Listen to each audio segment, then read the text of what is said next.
Welcome to Learning English, a daily 30-minute program from the Voice of America.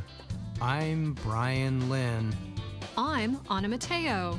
This program is made for English learners, so we speak a bit slower, and we use words and sentences especially written for people learning English. Here are the stories we have for you on today's program. John Russell talks about the history and importance of the U.S. city of Philadelphia. Jill Robbins brings us a science story.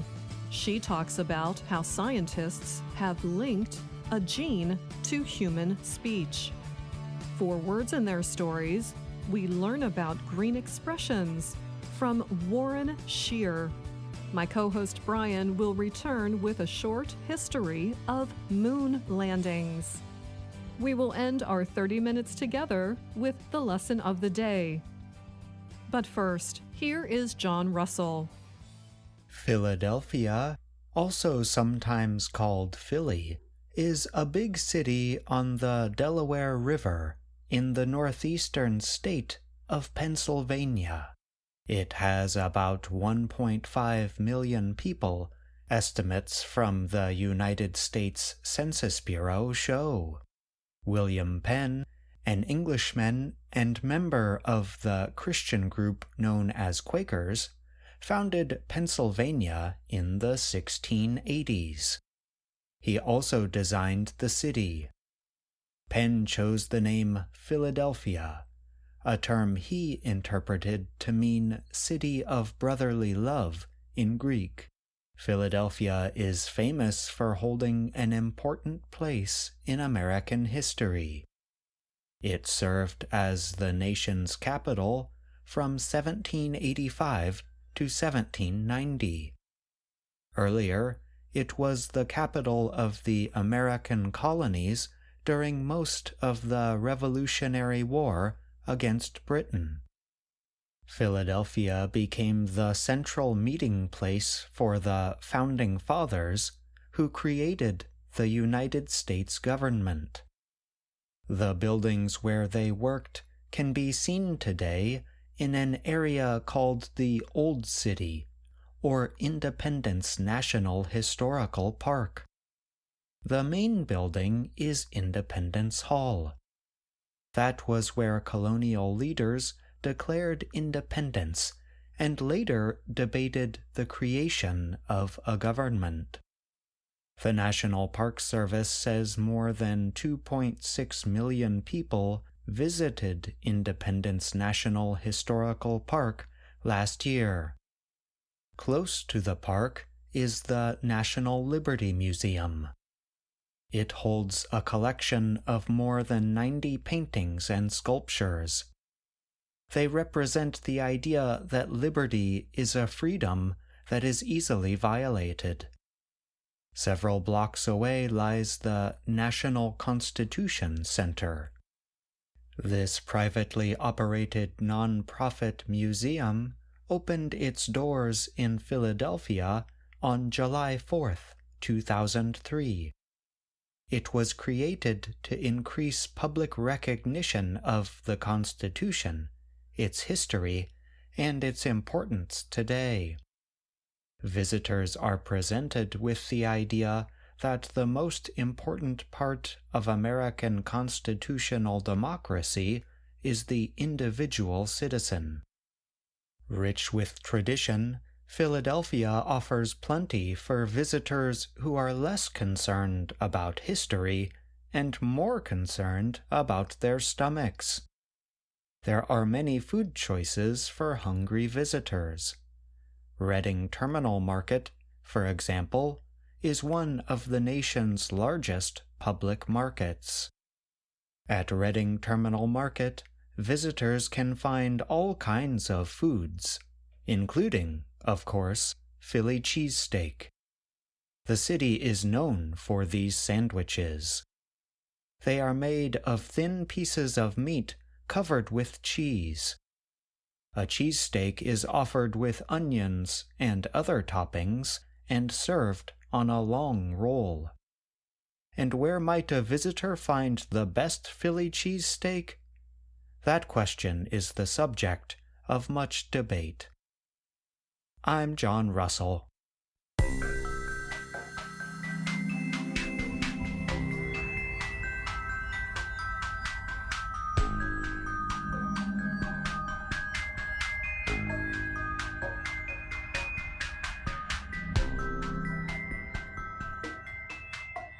A new study suggests the beginnings of human speech are linked to genetics. The research identifies a protein, found only in people, that may have helped early humans develop spoken communication. Scientists involved in the study say this new speaking ability became important for humans' survival. For example, speech permitted individuals to share information, organize activities, and pass down knowledge. These abilities are now seen as an advantage humans had over their relatives, such as the Neanderthals and Denisovans. The researchers recently published their findings in a study in the journal Nature Communications. Liza Feinstack teaches about speech and hearing at the University of Minnesota. She told the Associated Press, or AP, the new study is a good first step to start looking at the specific genes that may affect speech and language development. Feinstack was not involved in the study.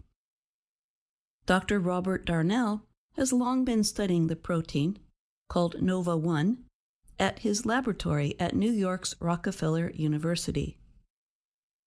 He helped lead the new research and was a writer of the study. Darnell told the AP the genetic version, or variant, included the protein that helped humans develop into the dominant species that remains today. The latest research involved scientists using CRISPR gene editing methods to replace the NOVA1 protein found in mice with the one found in humans. The aim was to test the real-life effects of the genetic variant. The researchers were surprised to learn that the variant changed the way the animals called out to each other. Baby mice with the human variant made a different sound than normal mice do when their mother came around. Adult male mice with the variant also made different sounds when they were near a female they wanted to mate with. Darnell said both of these situations gave the mice a reason to speak. Those with the human variant spoke differently, demonstrating the gene's influence in speech, he added. I'm Jill Robbins.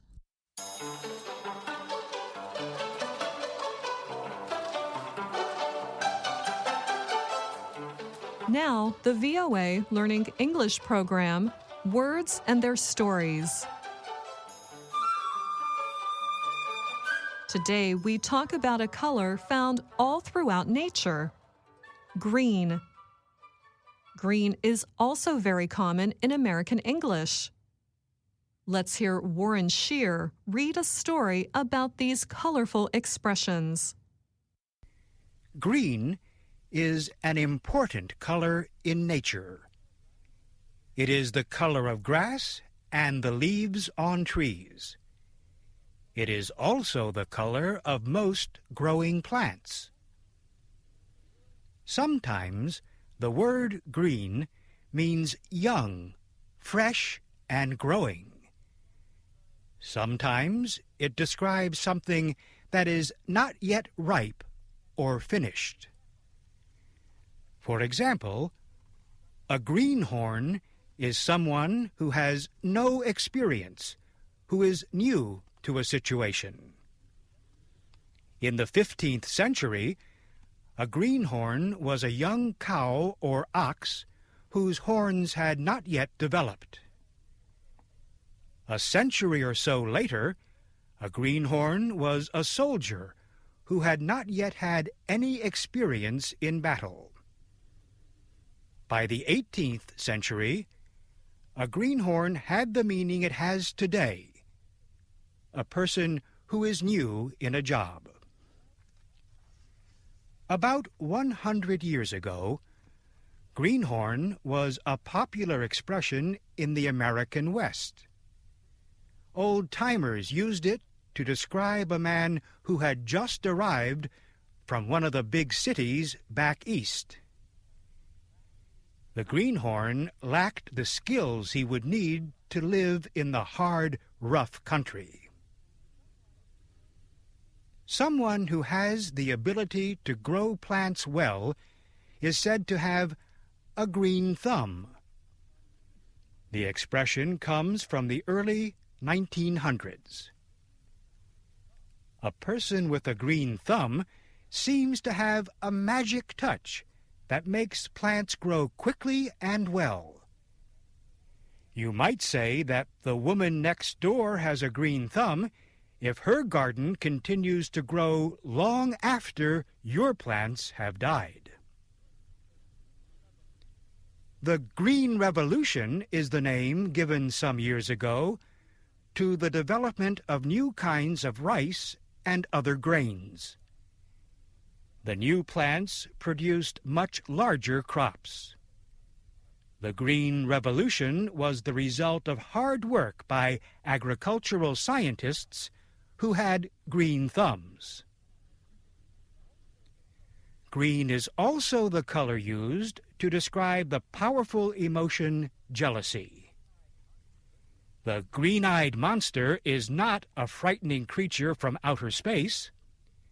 It is an expression used about 400 years ago by British writer William Shakespeare in his play Othello.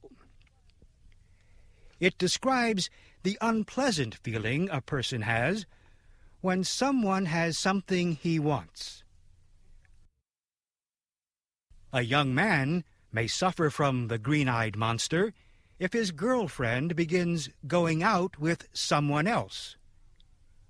Or that green-eyed monster may affect your friend if you get a pay raise and she does not. In most places in the world, a green light is a sign to move ahead. A green light on a traffic signal means your car can continue on. In everyday speech, a green light means approval to continue with a project. We want you to know we have a green light to continue this series next week.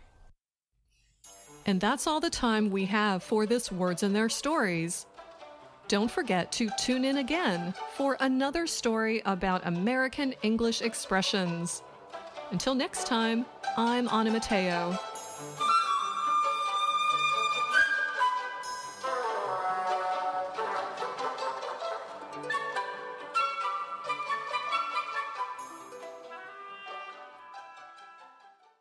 Many years have passed since the first spacecraft landed on the moon in 1966.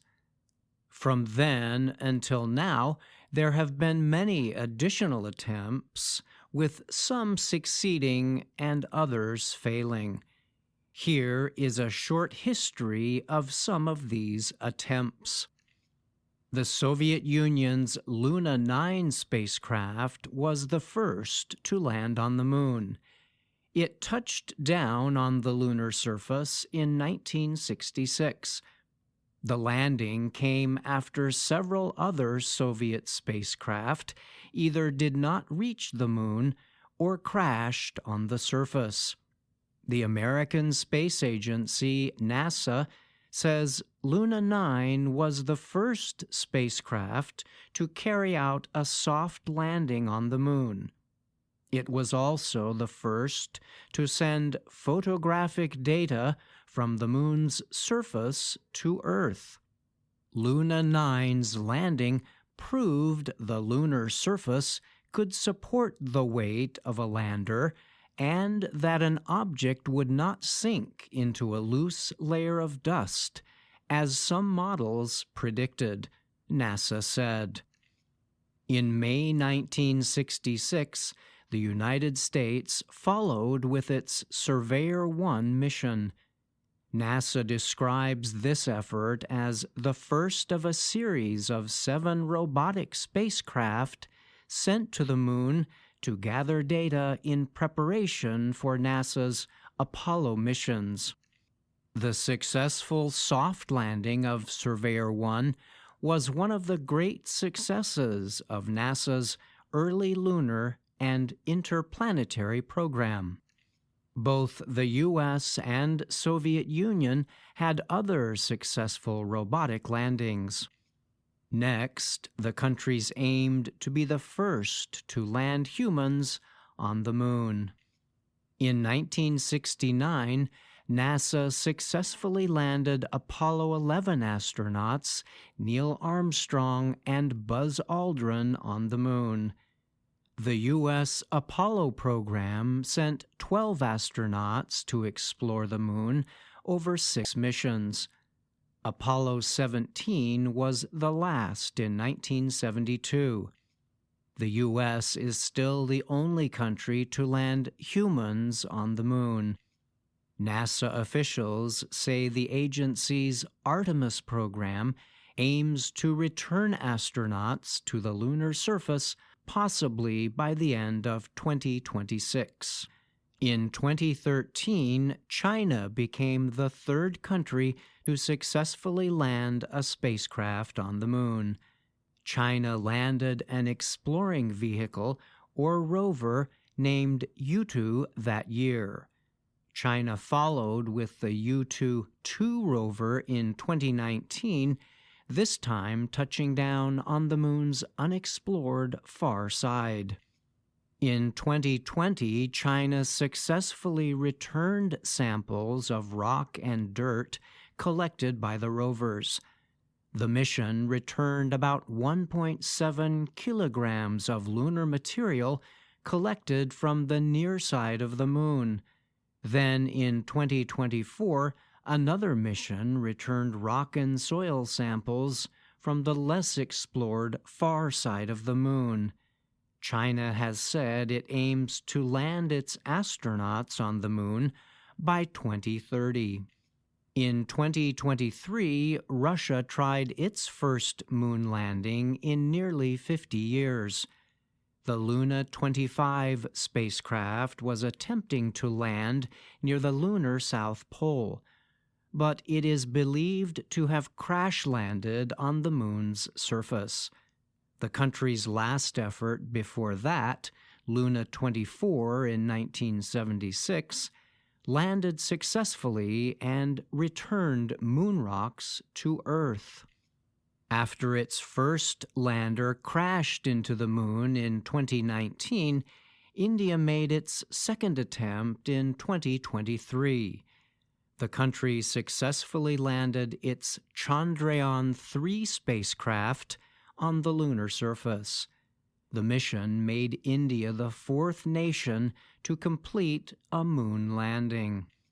In January 2024, Japan became the 5th country to successfully land a spacecraft on the moon.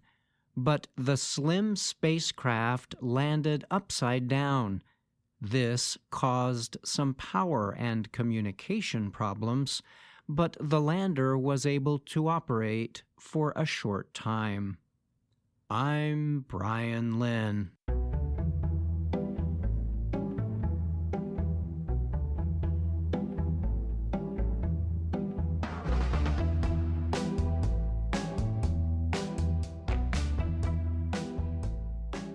My name is Jill Robbins. And I'm Andrew Smith. You're listening to the lesson of the day on the Learning English podcast. Welcome to the part of the show where we help you do more with our series, Let's Learn English. This series shows Ana Mateo in her work and life in Washington, D.C. Today, we're going to talk about a scene from Lesson 42 of the series. And we're going to explain some things about that word, scene, spelled S-C-E-N-E. Because in Lesson 42, Anna was at the scene of a crime. A scene means the setting or place where something happens. And in a movie or play, a scene is where one series of events happens, set in one particular place. For example, a movie can have a scene that happens in a kitchen, another scene that happens in a car, a scene that happens in a park, and so on. In Lesson 42, the scene of the crime is just outside of the building where Anna works. Let's listen to find out what Anna saw at the crime scene. Something was stolen from someone. Listen and find out. Hello, I'm Guy Newsman with News Channel XYZ. I'm here in Washington, D.C. at the scene of a crime. We are talking with this woman. She saw the crime during her lunch break. It looks like she hurt herself while she was trying to stop the crime. Tell us your name. Hi, Guy. I'm Anna. Anna, what did you see and what happened to your arm? Guy, I was minding my own business. See, I work over there. I left work to get some lunch. Then suddenly, I heard a woman yelling. She was yelling like this, "Help! Help!" Two robbers were grabbing her bag. She was hitting them with her umbrella. Is that when you hurt your arm? No, at that time, I was not fighting the robbers. See, I was too far away, and I didn't have my own umbrella. So what happened next? They grabbed her bag and ran away. So I grabbed her umbrella and ran after the robbers. Then that is the time that you hurt your arm? No, I was yelling, "Stop, robbers, stop!" She was yelling, "Hey, come back with my umbrella!"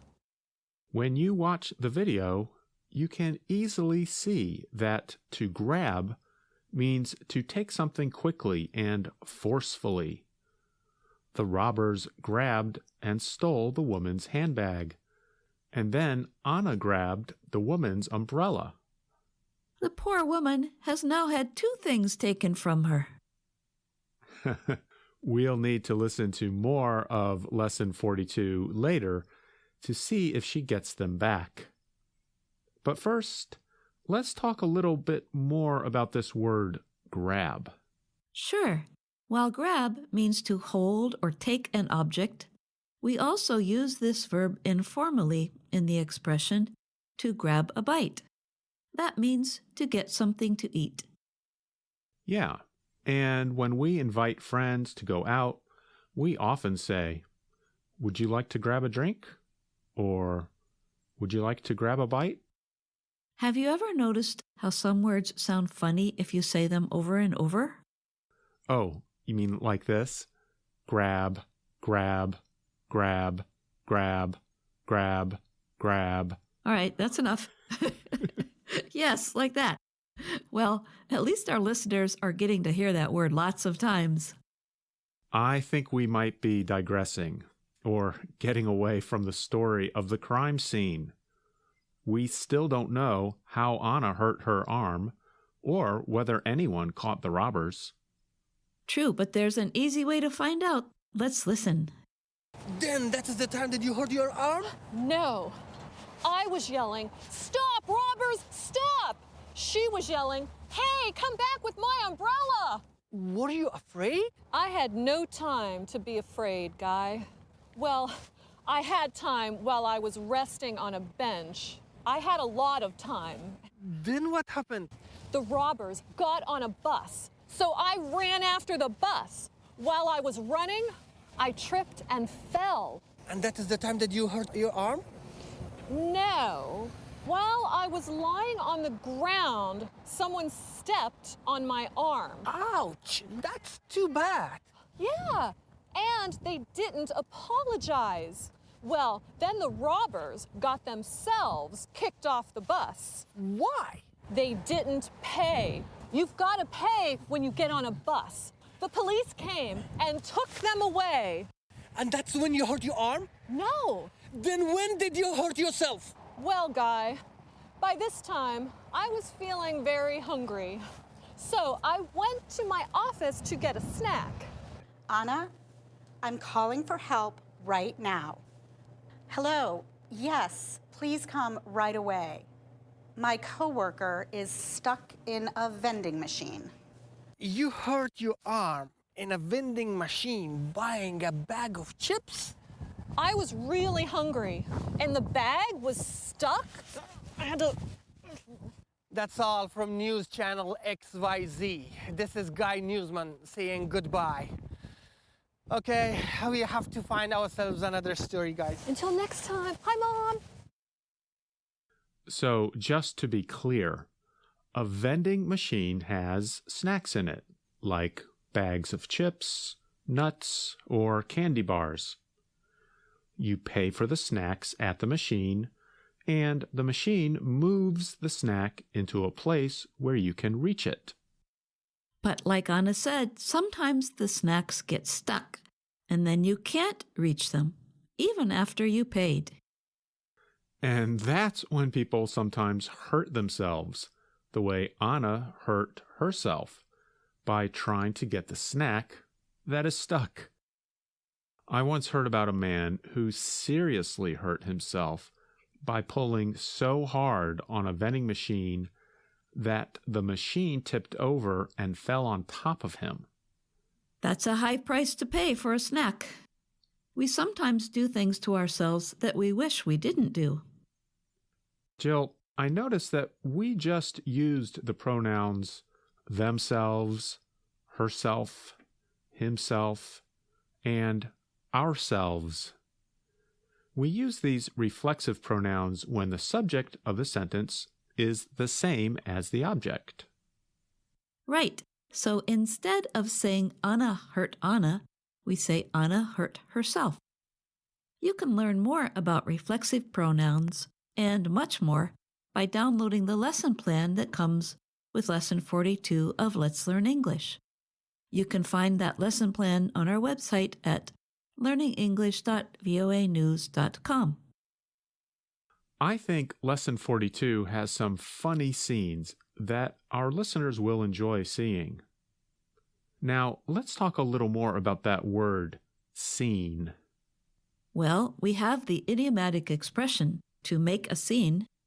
That means somebody is being very dramatic and emotional to bring attention to themselves, but perhaps in a way that they shouldn't be.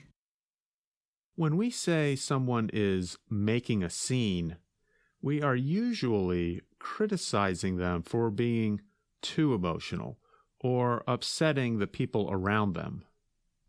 But you know what? In some situations, maybe making a scene is a good way to get people to pay attention to you. That may be true, and I definitely think some teenagers will agree with you, but I'm not sure their parents do. Perhaps. We also have the adjective scenic. This describes a place or places with very nice views of nature. In the eastern United States, we have a scenic highway called the Blue Ridge Parkway. The road goes near the mountaintops of the Appalachian Mountains for hundreds of kilometers. Have you ever driven on the Blue Ridge Parkway, Jill? I have, and from this scenic highway, can you guess what you can see? What can I see from this scenic highway? Well, I can see lots of scenery. That's spelled S-C-E-N-E-R-Y. Scenery is just another word for the view of nature that you can see. I'm Jill Robbins. And I'm Andrew Smith. And that's all the time we have for today's show. Thanks for listening. Some content in today's show is from the Associated Press or Reuters News Agency. And don't forget to join us again tomorrow, when we will have more stories from around the world, aimed at helping you learn English. I'm Anna Mateo. And I'm Brian Lynn.